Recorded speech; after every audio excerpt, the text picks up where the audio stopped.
Assalamualaikum warahmatullahi wabarakatuh dan selamat malam. Selamat malam. Kami dari mahasiswa program Pascasarjana STIM di Makassar. Saya sendiri Mirban 0 dengan stambuk 032 0101 2013 dan rekan Saya Guntur, MPM 031 0101 2013. kebetulan kelompok kami membawakan materi algoritma Dijkstraw. Algoritma Dijkstraw ini diterapkan untuk mencari lintasan terpendek pada graf berarah. Namun, algoritma ini juga cocok atau benar untuk graf yang tak berarah. Jadi, algoritma ini cocok di dalam dua graf berarah maupun tak berarah. Algoritma Dijkstraw mencari lintasan terpendek dalam sejumlah langkah. Algoritma ini menggunakan prinsip Grady, di mana prinsip Grady pada algoritma Dijkstraw menyatakan bahwa pada setiap langkah kita memilih sisi yang berbobot minimum dan memasukkannya ke dalam himpunan solusi. Oke, baiklah, kita akan memulai suatu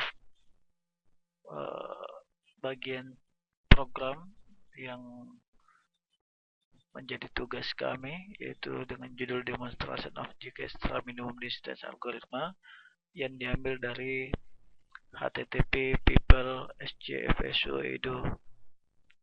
Nah, di situ kita melihat ada 6 node, ya, ada 6 node yang dihubungkan oleh 8 jalur, di mana kita lihat ke 6 node itu antara lain N0 ke N1 dengan jarak 40, kemudian N0 ke N2 jarak 15, kemudian N2 ke N3 jarak 100, dan selanjutnya N3 ke N1 itu 10, dan seterusnya seperti yang kita lihat pada gambar grafik di atas. Nah, dari gambar ini bisa kita lihat, ya, tabel yang dibentuk dalam bentuk matriks seperti pada gambar berikut. Itu kita bisa melihat 0, ya, karena 0 ini adalah matriks dari N0 ke N0, artinya jarak dari N0 ke N0 itu sama atau sama dengan 0, ya, itu sama dengan 0. Sementara jarak dari N0 ke N1 itu sama dengan N0 ke N1 itu sama dengan 40. Kemudian dari N0 ke N2 itu ada 15, ya, ada 15 sama dengan yang di atas. Kemudian dari N0 ke N3 itu terjadi NF karena tidak dihubungkan secara langsung tapi melalui dari N2, sehingga di sini diletakkan INFET atau infinitive, NF atau infinitive atau tidak terdefinisi. Nah, demikian juga jalur-jalur ini bisa kita lihat, ya, bisa kita lihat dari N2 ke dari N0 ke N1 40, kemudian N2 ke dari N1 ke N2 itu 20, dan seterusnya. Nah, dari tabel ini bisa kita dapatkan hasil, ya, jarak dari titik 0 ke setiap node itu, ya, ke setiap nol itu bisa kita lihat. Misalnya dari N0 untuk menuju ke N4 itu jarak terpendek yang dilalui adalah N0 ke N2 itu 15, kemudian untuk menuju ke N1 itu ditambahkan dengan 20. Ternyata nilainya ini jauh lebih kecil dibanding N0 langsung ke N1, jadi harus melalui N2 dulu kemudian ke N1. Nah, untuk mencapai N4 ternyata jarak penjumlahan antara N1 ke N5 ditambah dengan N5 ke N4 itu cuma 14, sehingga 14 ditambah 35 itu cuma 41, sehingga jarak yang didapatkan dari N0 ke N4 jarak terpendeknya itu melalui N0, N2, N1, N5, kemudian ke N4. Nah, ini sehingga kita bisa lihat bahwa dari N0 ke N4 itu kita bisa lihat jaraknya adalah 49. Seperti itu. Nah, ini juga didapatkan dari tabel di atas dengan melihat jalur yang paling pendek dilalui, sehingga kita mendapatkan jalur dari tiap titik itu didapatkan jalur yang terpendek.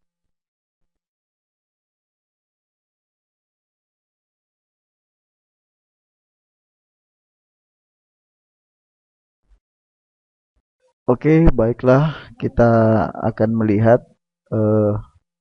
bagaimana proses OpenMP pada algoritma Dijkstra.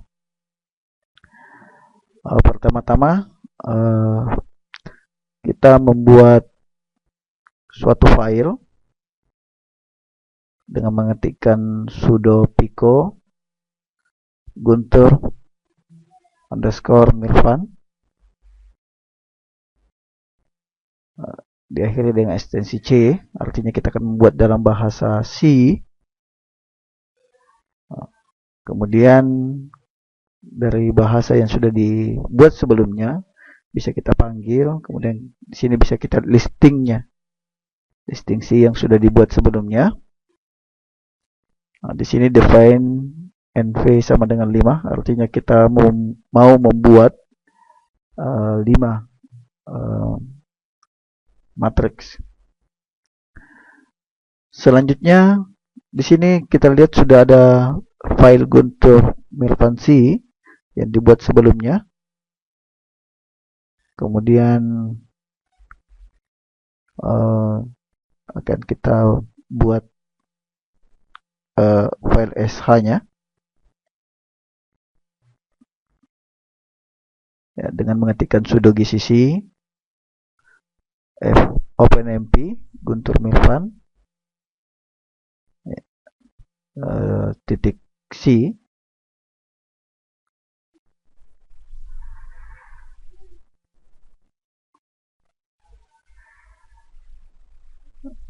Oke, dan sorry, di sini terjadi error. Ya, kita ulang, mengetikkan kembali.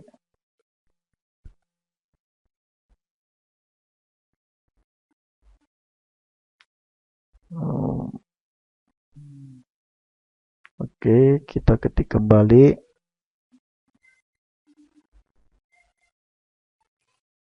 Ternyata masih terjadi kesalahan untuk SH-nya,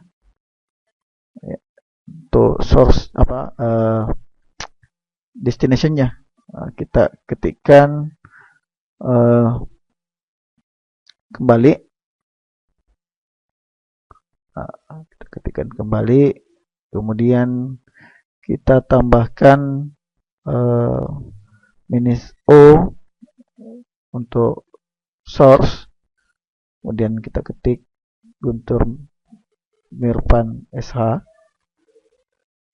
ya, kita ketikkan, ya, kemudian kita lihat apakah sudah berhasil.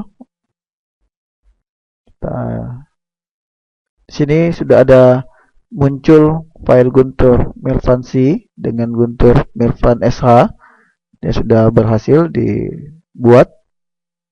Selanjutnya kita akan jalankan program ini dengan mengetik Guntur Mirvan SH, dan kita bisa lihat di layar itu sudah ada 5 matriks, baris kolom 5, baris 5, kolom 5.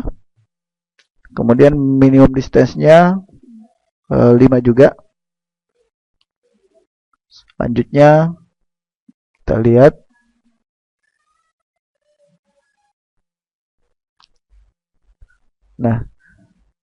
kita mencoba mengubah jumlah kolom dengan mengubah define MV5 tadi menjadi misalnya 15, kemudian kita save. Dan kita jalankan kembali program tersebut. Kita jalankan. Nah, di situ kita lihat ada 15 baris yang dieksekusi secara normal. 15 baris dari 0 sampai 15. Kita jalankan, kita run. Nah, di situ kita bisa lihat juga di situ masih sama dengan tadi. Itu ada 15 file. Ada 15 hasil yang ditampilkan dari program tersebut. Selanjutnya kita mencoba untuk mengubah nilai matriksnya menjadi misalnya 7. Kemudian kita save. Selanjutnya kita jalankan apa yang bisa kita lihat dari hasil ini. Nah, di situ bisa dilihat ada 7 file. Ada 7 hasil dari 0 sampai 6. Dari 0 sampai 6 dengan 7 matriks 7 kali 7 yang dibentuk oleh define NV7 tadi.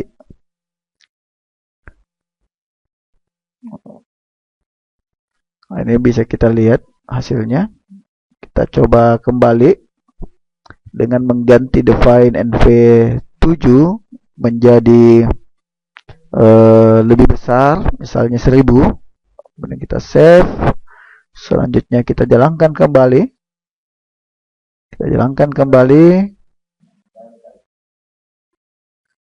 Nah, kita run. Kita tunggu hasilnya beberapa detik.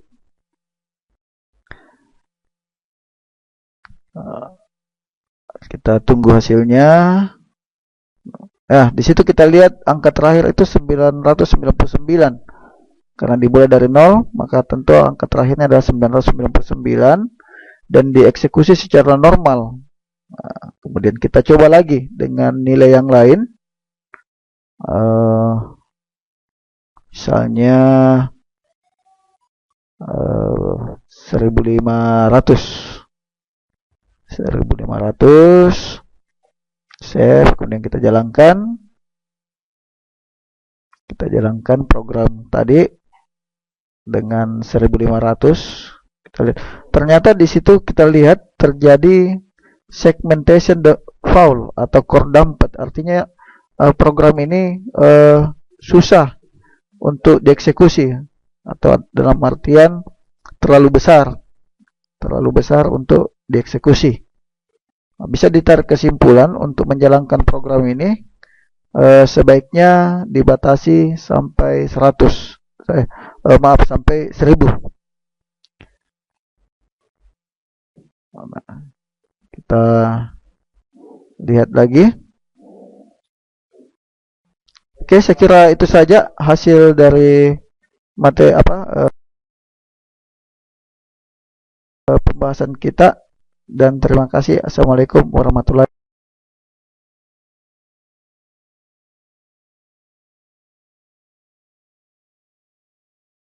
Algoritma Dijkstra adalah algoritma yang banyak digunakan untuk mencari lintasan terpendek.